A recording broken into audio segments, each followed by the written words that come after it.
Assalamualaikum warahmatullahi wabarakatuh. Nama saya Nazma Lia Nur Apipah. Saya dari Prodi Psikologi Universitas Muhammadiyah Bandung. Saya dari kelas 22D. Dan sekarang saya akan membahas mengenai psikologi agama yang diampu oleh Ibu Dr. Irianti Usman. Dan saya akan membahas mengenai tema pengalaman-pengalaman keberagamaan. Apa pengalaman keberagamaan itu? Pengalaman keberagamaan terjadi pada abad 20. Sebenarnya para ahli juga mulai menaruh perhatian, terutama William James waktu itu yang mengajar di University of Edinburgh.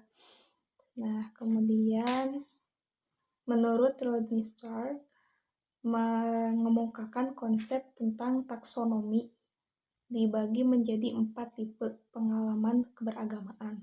Yang pertama adalah tipe confirming. Tipe confirming ini adalah seorang merasa tiba-tiba mengetahui atau merasakan bahwa keyakinannya itu benar gitu, keyakinannya itu. Misalkan seperti dalam ketuhanan, keyakinannya beribadah ke Mekah, misalkan beribadah haji. Kemudian ada pengalaman responsif.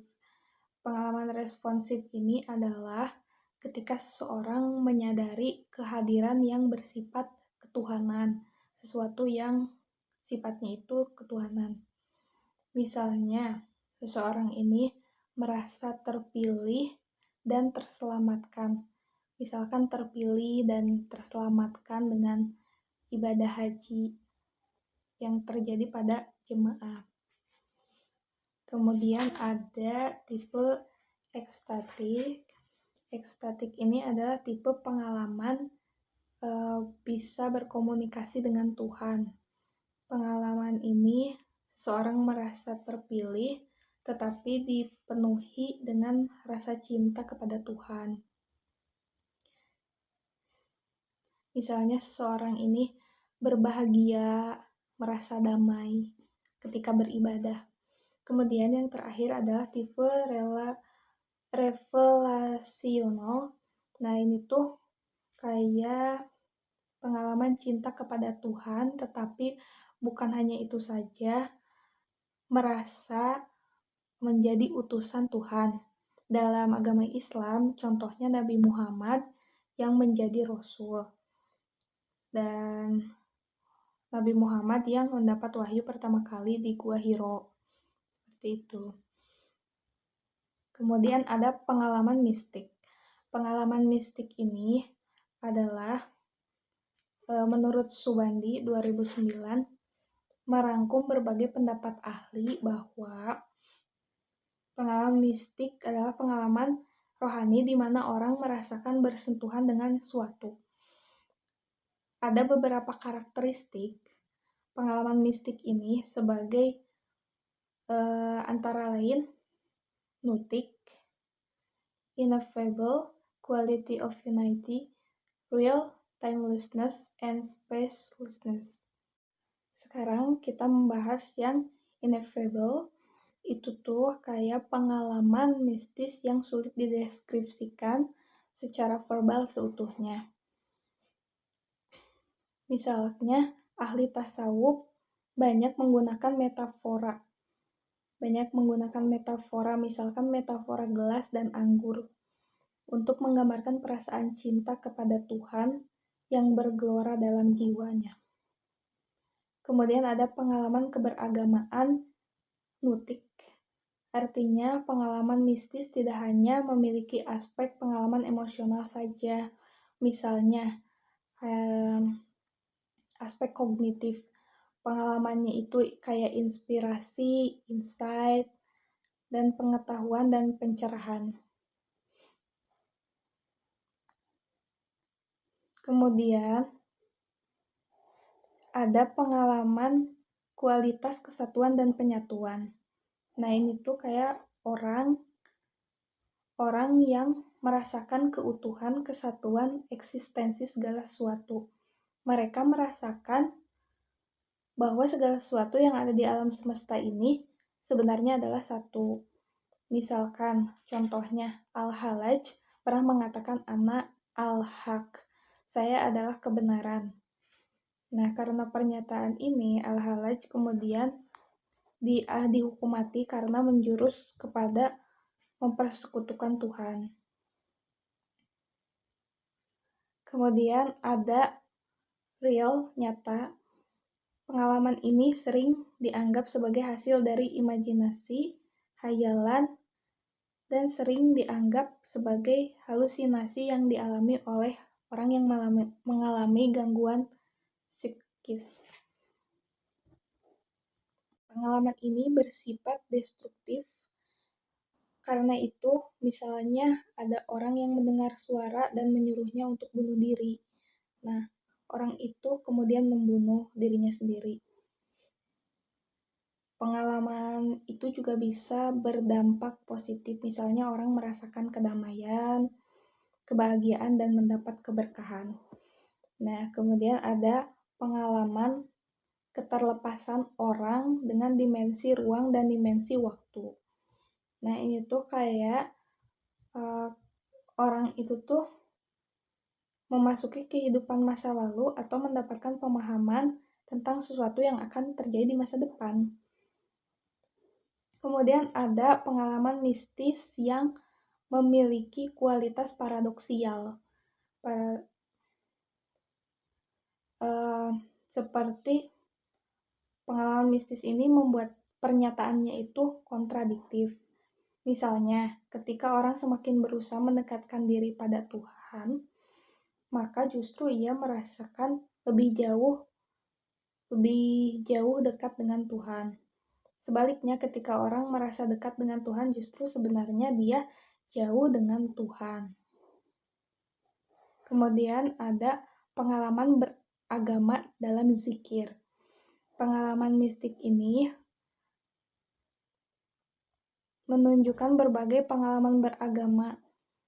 Dari hasil data-data diperoleh, ada 18 tema pengalaman beragama, di antara lain timbulnya gerakan-gerakan otomatis, penyucian diri, penemuan kebenaran, pemahaman baru tentang ajaran-ajaran agama, keakraban dan kedekatan dengan Tuhan, transisi peningkatan ritual ibadah, hilangnya rasa keakuan, pengalaman penyembuhan, pengalaman yang sulit diungkapkan secara verbal, pengalaman menjangkau masa depan, pengalaman yang berhubungan dengan problem kehidupan sehari-hari, pembaharuan moralitas, gangguan dari makhluk lain, pengalaman yang berkaitan dengan perubahan kesadaran, pengalaman berkaitan dengan suasana emosi, pengalaman diatur oleh Tuhan, pengalaman mendapat petunjuk dari Tuhan. Nah, dari tema-tema itu diklasifikasikan sebagai berikut. Pertama, pengalaman fisiologis, yaitu pengalaman mencakup tema-tema timbulnya gerakan otomatis, penyucian diri, dan pengalaman penyembuhan. Kemudian ada pengalaman sosial psikologis, yang mencakup tema transisi hilangnya kerasa akuan. Jadi itu pengalaman yang sulit diungkapkan, pengalaman yang berhubungan dengan problem kehidupan sehari-hari dan berpengalaman yang berkaitan dengan suasana emosi. Kemudian ada pengalaman parapsikologis. Pengalaman ini adalah menjangkau masa depan. Jadi misalkan pengalaman dari gangguan dari makhluk halus dan pengalaman yang berkaitan dengan perubahan kesadaran. Kemudian ada pengalaman spiritual atau kerohanian. Pengalaman ini mencakup tema penyucian, penemuan kebenaran, pemahaman baru tentang ajaran agama, keakraban dan kedekatan dengan Tuhan, meningkatkan ritual ibadah, pembaharuan moralitas, dan kemudian pengalaman merasa diatur oleh Tuhan sebagai petunjuk dari Tuhan. Tema-tema pengalaman beragama yang ditemukan dalam subjek yang melaksanakan zikir ini selain dapat diklasifikasikan berdasarkan aspek manusia yang terlibat, ternyata dapat dijelaskan bagaimana sesungguhnya Maksud tema ini berkaitan erat dengan tema penyucian diri. Nah, kemudian ada selanjutnya pengalaman mendekati kematian. Kemudian ada pengalaman mendekati kematian. Pengalaman ini merupakan pengalaman yang sangat intens dan memiliki pengaruh yang luar biasa terhadap orang yang mengalaminya. Nah, dari berbagai penelitian yang terjadi, pengalaman ini memiliki elemen-elemen dasar dari pengalaman mendekati kematian menurut Pahruroji 2012 dan Moody 2013. Antara lain adalah mendengar suara yang aneh seperti suara mendenging. Pada saat itu orang dapat merasakan bahwa dia akan mati. Kemudian yang kedua, perasaan damai dan hilangnya penderitaan. Ketika orang sedang sakit dan merasa akan mati, sebagian merasakan kesakitan yang luar biasa. Namun, setelah keluar dari tubuhnya, rasa sakit itu hilang seketika, dan ketika merasakan kedamaian, beberapanya. Kemudian yang ketiga adalah perasaan keluar dari tubuh. Orang yang mati dalam ini, perasaannya itu seperti sensasi naik dan mengambang di udara di atas tubuh mereka yang masih dikelilingi oleh tim medis. Orang tersebut merasakan kejadian itu dari atas seperti perasaan yang tidak nyaman. Kadang orang itu berusaha berkomunikasi dengan orang-orang yang ada di sekitarnya, tetapi mereka tidak memberi respon sehingga orang yang mati mengetahui bahwa ternyata dia tidak hidup lagi. Nah, kemudian yang selanjutnya adalah pengalaman melewati sebuah terowongan. Nah, pengalaman selanjutnya ini orang itu merasa ditarik masuk dalam kegelapan melalui sebuah terowongan dengan kecepatan yang luar biasa sampai mencapai suatu alam yang berkilauan cahaya putih keemasan. Jadi mereka itu melaporkan perasaan takut, mereka tidak merasa bahwa mereka menuju neraka atau jatuh ke neraka. Nah, kemudian pengalaman naik ke atas langit dengan cepat. Kadang orang tidak mengalami masuk ke dalam terowongan, tetapi mereka merasakan tiba-tiba dirinya ditarik ke langit dengan cepat dan dapat melihat bumi dan alam semesta, seperti halnya yang dilihat oleh para astronot. Nah, kemudian ada perasaan bertemu dengan orang-orang dalam bentuk cahaya. Orang-orang ini pada umumnya dikenal ketika hidup di dunia, seperti anggota keluarga, teman-teman yang telah meninggal sebelumnya. Orang-orang ini menyampaikan selamat datang kepada orang yang baru saja meninggal.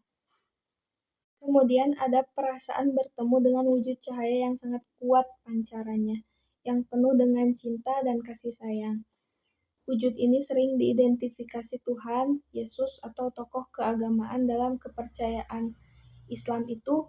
Wujud itu diyakini sebagai malaikat.